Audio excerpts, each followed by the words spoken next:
Estimados estudantes da disciplina de Cristologia, nós damos seguimento ao nosso estudo nesse semestre e depois de termos, nos dois encontros passados, refletido e aprofundado sobre o modo como Jesus vem realizar a expectativa do Reino de Deus, nós damos um passo adiante abordando nessa quarta-feira da Semana Santa um tema muito específico e muito importante: as curas e os exorcismos que Jesus faz e qual o sentido que eles têm dentro da cristologia.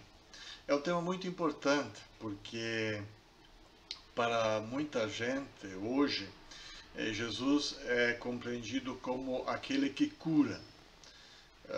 Nós temos as religiões da cura e muitos interpretam o cristianismo também nessa perspectiva.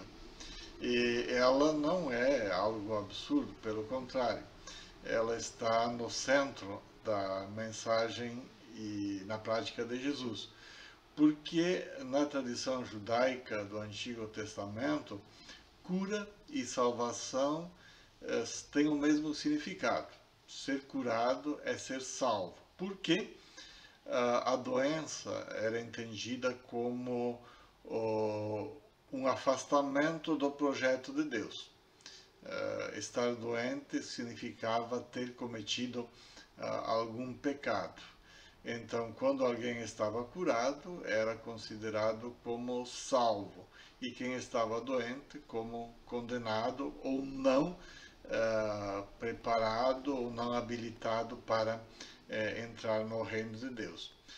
Então, a própria palavra utilizada é a mesma, cura e salvação. Tanto que se vocês, depois nós vamos ver nas leituras,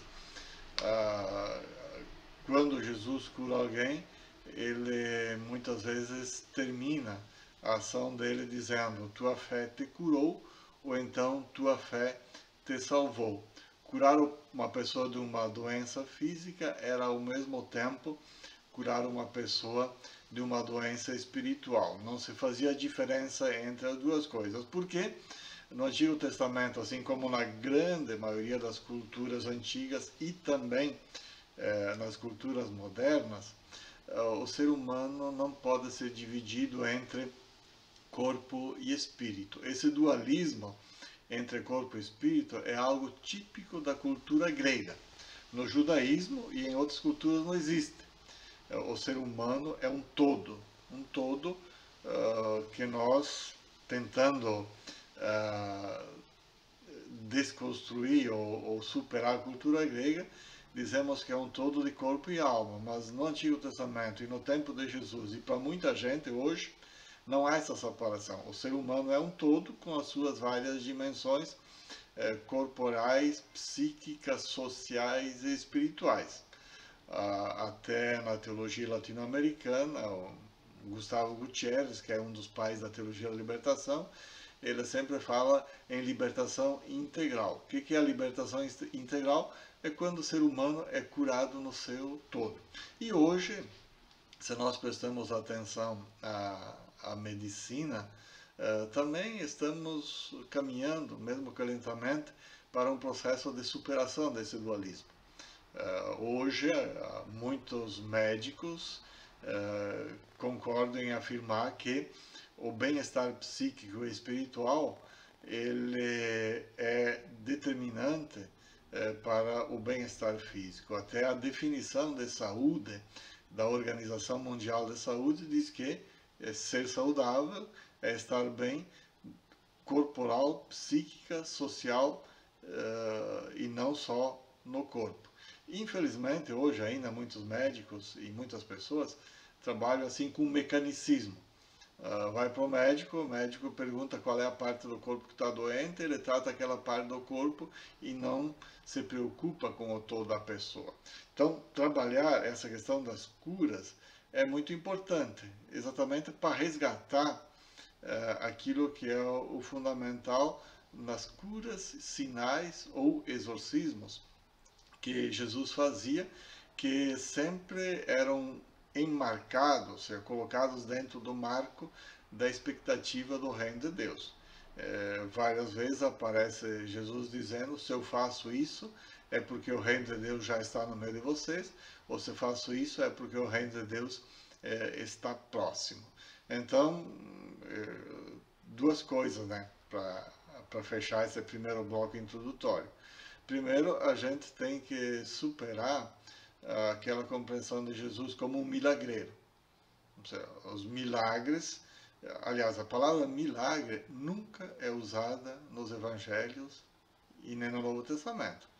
Não existem milagres, a palavra grega, né, para dizer milagre, não existe no Novo Testamento. Existe a palavra sinal, semente.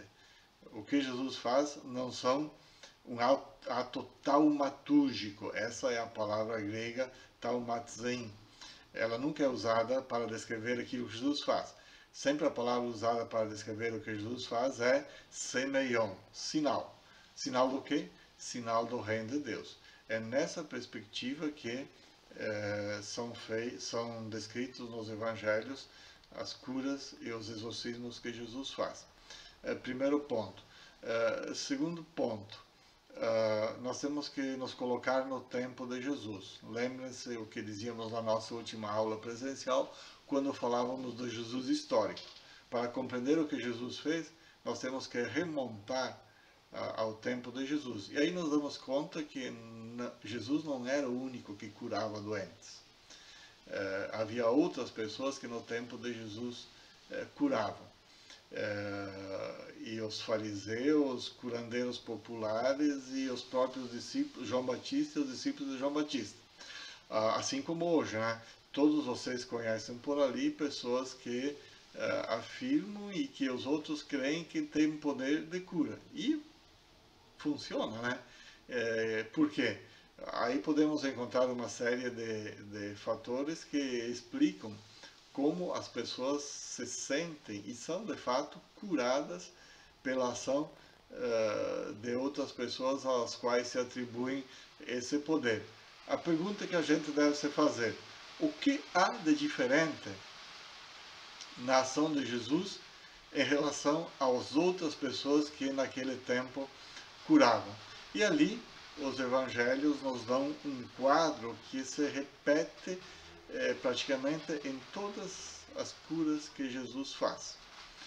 Para compreender o sentido cristológico dessas curas, é preciso enmarcá-las, colocá-las dentro desse marco que os evangelhos nos dão.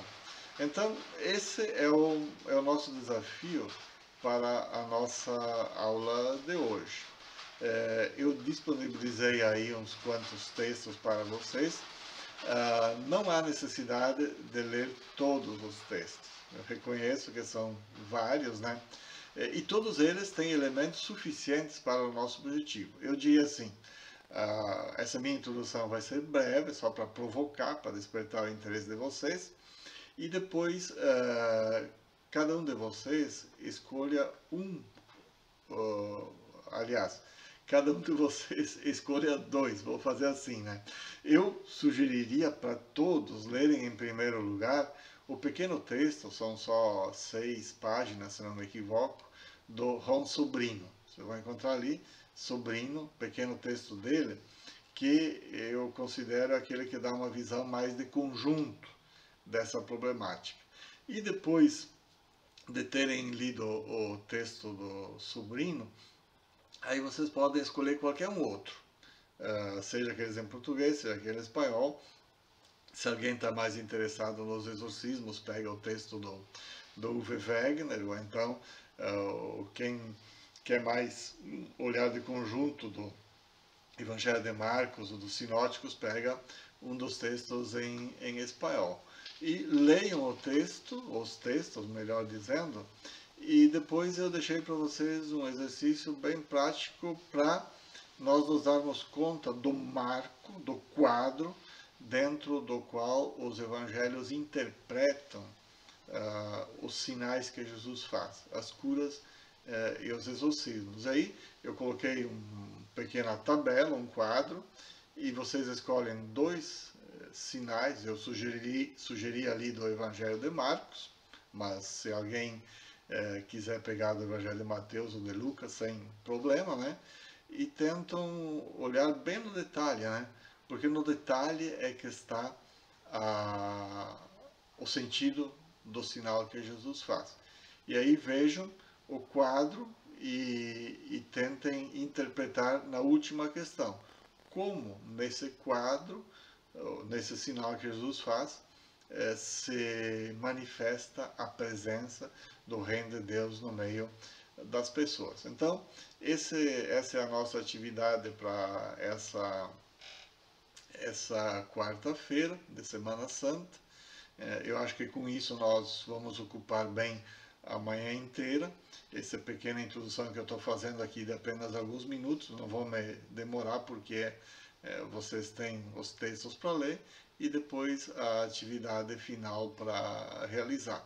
E aí, quando vocês terminarem, tem o prazo aí para postar e eu vou ler com todo carinho e depois qualquer coisa eu retorno para vocês pessoalmente, para cada uma, com alguma observação que eu considere importante a partir das respostas que vocês colocarem. E se alguém tem uma pergunta assim que queira fazer em relação a esse tema, me manda aí uma mensagem, me manda um e-mail e vamos conversando. Então, era isso como introdução à nossa aula. Um bom trabalho para vocês. E aí na outra semana nós voltamos com outro tema e outra dinâmica. E cuidem-se muito porque essas 2 próximas semanas vão ser muito delicadas em termos de Covid-19 aqui em Porto Alegre e no Brasil. Ficar em casa, se cuidar e cuidar das pessoas que estão ao nosso redor. Bom estudo, bom trabalho aí para vocês.